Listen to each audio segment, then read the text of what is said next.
जो सरकारें हमारे ओबीसी की वोट लेकर सत्ता पर बैठी रही हैं, जो ओबीसी के नाम पर हमें बहकाकर इस देश पर राज करती रही हैं। कांग्रेस पार्टी ने सबसे ज्यादा हक किसी का छीना है तो ओबीसी का हक छीनने वाली कांग्रेस पार्टी रही है। SC ST एक्ट में उन लोगों ने अपनी आवाज को बुलंद किया और पार्लियामेंट में लाकर बिल को उनके अधिकार को वापस दिया। जो आज आपको ताज बना सकता है, कल वो आपका ताज भी छीन सकता है, तो आपकी बात को सुना जाएगा, नहीं तो आपकी बात को नहीं सुना जाएगा। कि अधिकार के लिए आपको खड़ा होना पड़ेगा, एक की तादाद से अधिकार नहीं मिलता। लेकिन आज जो सरकारें हमारे ओबीसी की वोट लेकर सत्ता पर बैठी रही हैं, जो ओबीसी के नाम पर हमें बहकाकर इस देश पर राज करती रही हैं, उन्होंने कभी हमारी सूझबूझ नहीं ली, कभी ओबीसी को अधिकार नहीं दिया। और मैं जिस कांग्रेस पार्टी से आज आम आदमी पार्टी में आया हूं, बताना चाहता हूं कि उस कांग्रेस पार्टी ने सबसे ज्यादा हक किसी का छीना है तो ओबीसी का हक छीनने वाली कांग्रेस पार्टी रही है। जिस समय बाबा भीमराव अंबेडकर जी ने कहा जवाहरलाल नेहरू जी से कि आप कमीशन बनाकर इसको लागू कर दें, और उसको ठंडे बस्ते में डाल दिया।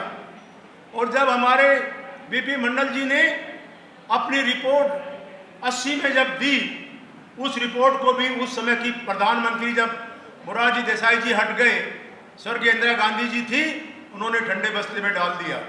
वो तो सौभाग्य है हमारा कि वीपी सिंह जी की सरकार बनी और शरद यादव जी, लालू यादव जी, मुलायम सिंह यादव जी और इनके साथ जो 70 और 80 सांसद थे उस समय पार्लियामेंट में ओबीसी के, उन्होंने एक बुलंद आवाज की और उस बुलंद आवाज के सामने आपकी सरकार गिर जाएगी, नहीं तो वीपी सिंह जी ने आपके जो ये मंडल कमीशन की रिपोर्ट थी उसको लागू करने की हामी भरी। उसके बाद भी बेइंसाफी रही। वो 27% जो हमारा अधिकार मिला था, उस अधिकार को टुकड़ों के रूप में बीच बीच में उसको आगे बढ़ाते रहे। और आज भी आज ये हाल है देश के अंदर। जो आज सत्ता में पार्टी बैठी है, उसने भी कभी ओबीसी का ख्याल नहीं किया, कभी ओबीसी के आंसू नहीं पहुंचे। आज इस देश के अंदर जो 14 यूपीएससी के लोग आज देश में मेन विभिन्न पदों पर बैठाए गए, वो इसलिए बैठाए गए कि जो भी देश में करना होगा वो हम उनके द्वारा करा लेंगे। हमारे जो कोटा ओबीसी का है, मैंने बैठते ही वीसी को लेटर लिखा, वाइस चांसलर दिल्ली यूनिवर्सिटी को, और मैंने कहा कि आप मुझे एक तो जो बच्चे ओबीसी के हैं और SC ST के हैं, इन बच्चों के सर्टिफिकेट ना मांगकर इनके जो पुराने सर्टिफिकेट हैं या अप्लाई जो इन्होंने किया हुआ है उसके ऊपर इनको आप एडमिशन दीजिए। क्योंकि कोविड के समय में जो बगैर एग्जाम बच्चों को आप पास कर रहे हैं और इनके एडमिशन में आप ओबीसी का या SC ST का सर्टिफिकेट मांग रहे हैं, इनको इनके दाखिले में दाखिला ना मिले उससे विहीन करना चाहते हैं। और मेरी बात को उन्होंने स्वीकार किया और इस बात को कहा कि जिस बच्चों ने अप्लाई किया है उनको हम दाखिला देंगे। मैंने फिर कहा कि जो हमारा रोटेशन कॉलेज में आप करते हैं, रोटेशन का आपका क्या प्रारूप है और कितनी सीटें हमारी खाली हैं, वो सीटें जरा बताइए माननीय मंत्री जी के द्वारा। तो ऐसा इस जो आज सरकार बैठी है, इसका भी कोई ओबीसी के भले की सरकार नहीं है। ये आपका जो आज हम इस आंदोलन के रूप में हम यहाँ लोग खड़े हैं, हम लोग डाटा सबके पास है, डाटा सरकार के पास भी है। एक कानून में बदलाव किया था सुप्रीम कोर्ट में, SC ST एक्ट में उन लोगों ने अपनी आवाज को बुलंद किया और पार्लियामेंट में लाकर बिल को उनके अधिकार को वापस दिया। हम अधिकार को लड़ने के लिए सड़कों पर आकर अपनी मांग नहीं करेंगे, हम अपनी तादाद दिखाकर अपनी मांग को नहीं रखेंगे, तो कोई सरकार आपको पूछने वाली नहीं है। जब उस सरकार को यह मालूम हो जाएगा कि आज ओबीसी का एक एक वोटर, एक एक नागरिक जाग चुका है, एक एक ओबीसी का वो जाग चुका है, और जो आज आपको ताज बना सकता है, कल वो आपका ताज भी छीन सकता है, तो आपकी बात को सुना जाएगा, नहीं तो आपकी बात को नहीं सुना जाएगा। ये हमारा सौभाग्य है दिल्ली का, और उस कैबिनेट के अंग है माननीय राजेंद्र गौतम जी, कि जिसके मुख्यमंत्री सम्मानित अरविंद केजरीवाल जी हैं। उन्होंने आज ओबीसी के नाम पे नहीं, लेकिन आज उस गरीब और कमजोर एक बेसहारा आदमी के लिए काम किया है। उन्होंने बसों में जो सफर करते हैं वो सब ओबीसी के लोग, SC ST के लोग करते हैं। जो लोग सरकारी हॉस्पिटल में इलाज के लिए जाते हैं वो सब ओबीसी और SC ST के लोग जाते हैं। पैसे वाले लोग न सरकारी हॉस्पिटल में इलाज के लिए जाएंगे और न बस में सफर करेंगे। सरकारी स्कूल में भी बच्चे उनके पढ़ते हैं जो ओबीसी और एसटी एसटी के लोग होते हैं। उन सब का जो ख्याल आज दिल्ली में किया है, मैं बधाई देता हूं इस मंच से कि आज हमारे माननीय मंत्री जी ये भी उसी रास्ते पर चलकर उसको पूरा करने जा रहे हैं। इन्होंने मुझे कहा कि एक 93 का एक्ट आपके ओबीसी में एक ऐसा पेज फंसा हुआ है, जो बाहर के लोग आए हुए हैं उनको ना तो वो उस राज्य के जहां से वो आते हैं उसके रहते, और जिस राज्य में आके दिल्ली में वो बैठे हैं ना उसके रहते।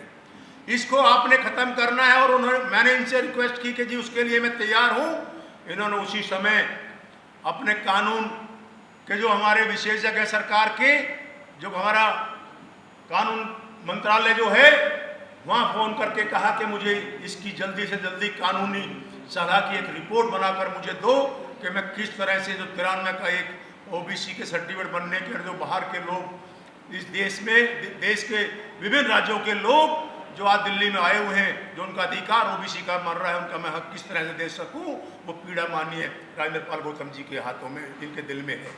तो मैं आप सबको एक ही बात कह के, बहुत देर से आप भाषण सुन रहे हैं, एक विनती आपसे करना चाहता हूं। माननीय मंत्री जी बैठे हैं आपके बीच में, और ये मेरा बहुत बड़ा सौभाग्य है कि मैं उनके सामने बोल रहा हूं। हमारी सरकार, दिल्ली सरकार और हमारा कमीशन, ओबीसी कमीशन और माननीय मंत्री जी, ये सब आपके ओबीसी के और एससी एसटी वर्ग के हर लोगों के लिए काम करना चाहते हैं। ये आप सब लोगों का जो अधिकार नहीं मिल रहा उसको अधिकार को देना चाहते हैं।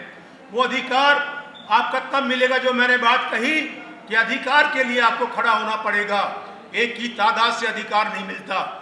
मैं पहल कर रहा हूँ आप लोगों को, ओबीसी कमीशन का हमारा जो ऑफिस है उसके द्वारा पूरे देश से जो ये संगठन अलग अलग काम कर रहे हैं, मेरी आप सबसे विनती है मेरे साथ बैठकर इन संगठनों को सबको आप दिल्ली में इकट्ठा करें और सबका जो भी कार्यक्रम आप करना चाहेंगे दिल्ली के अंदर ओबीसी और एससी एसटी के लिए, ओबीसी कमीशन और माननीय मंत्री जी के दरवाजे हमेशा आपके लिए खुले रहेंगे। आप आकर, जो मेरा आईटीओ पे विकास मीनार में ऑफिस है, ओबीसी की लड़ाई के लिए, ओबीसी के हक के लिए, एससी एसटी के लिए जो भी आप अधिकार के लिए आप लोग आएंगे, मैं आपका उसका स्वागत करूंगा। और जो भी उसके अंदर काम करने की एक सीमा होगी, चाहे वो अरेंज करने की सीमा हो, जो बाहर से लोग आएंगे उनकी आवभगत करने की सीमा हो, जो आपका एक बड़ा, जो यहाँ एक रैली या बड़ा आयोजन करने की आपकी इच्छा होगी, उसकी बात हो, हर चीज़ के लिए मैं और हमारे माननीय मंत्री जी से निवेदन करते हुए मैं आपको कहना चाहूँगा कि हमारी माननीय मुख्यमंत्री जी और माननीय मंत्री जी सबके दरवाजे आप सबके लिए खुले हैं। और आप इस ओबीसी कमीशन का जो भी उपयोग कर सकते हैं आप पिछड़े वर्ग के लोगों की भलाई के लिए, मैं हमेशा आप सबके साथ था, रहूँगा और आपके साथ संघर्ष में शामिल हूँ। जय मंडल, जय केजरीवाल जी, जय राजेंद्र पाल गौतम जी। नेशनल दस्तक की आपसे गुजारिश है कि अगर इसको बचाना चाहते हैं तो नेशनल दस्तक को सब्सक्राइब करने के लिए रेड कलर के सब्सक्राइब बटन को दबाएं, फिर बेल आइकन की घंटी दबाएं। नेशनल दस्तक को बचाने के लिए बहुत जरूरी है कि हर खबर को शेयर करें, लाइक करें, कमेंट जरूर करें।